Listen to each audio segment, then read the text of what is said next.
Hello, let's take some time and dive into the last half of Psalm 32 today. Key word here in this psalm is surround.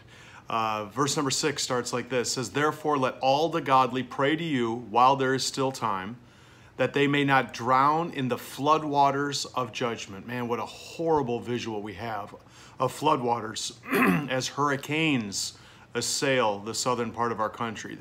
That they may not drown in the floodwaters of judgment. Judgment is so devastatingly destructive. And sometimes, like floodwaters, people think, oh, I can handle it, or I can dodge it, I can bob and weave. Man, floodwaters are devastating, and judgment is devastating. Verse 7 says, "For you, O God, are my hiding place. You are the one that protects me from trouble. You surround me with songs of victory."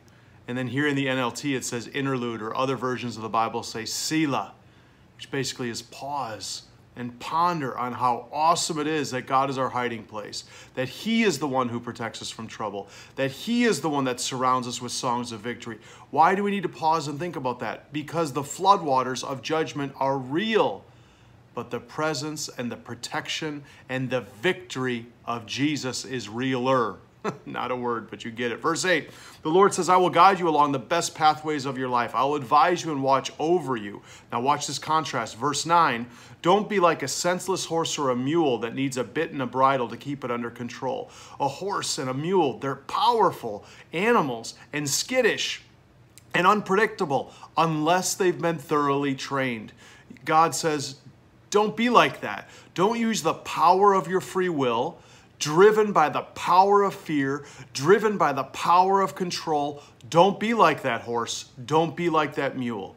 The Lord invites us in verse 8, "I will guide you left, right, up, down," constantly in tune to His voice so that He can lead us. Verse 10, "Many sorrows come to the wicked, but unfailing love surrounds those who trust the Lord. So choose to rejoice in the Lord and be glad, all you who obey Him.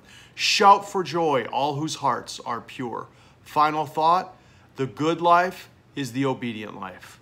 It's not the easy life. It's not for the faint of heart. It's not for those that require understanding, and certainly not for those that require control.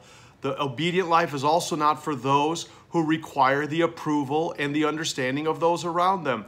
The obedient life is for one attuned to the Lord, attuned to His word, attuned to godly accountability, not like a horse or a mule using our power for ourselves, but trusting in Him and knowing that He's surrounding us.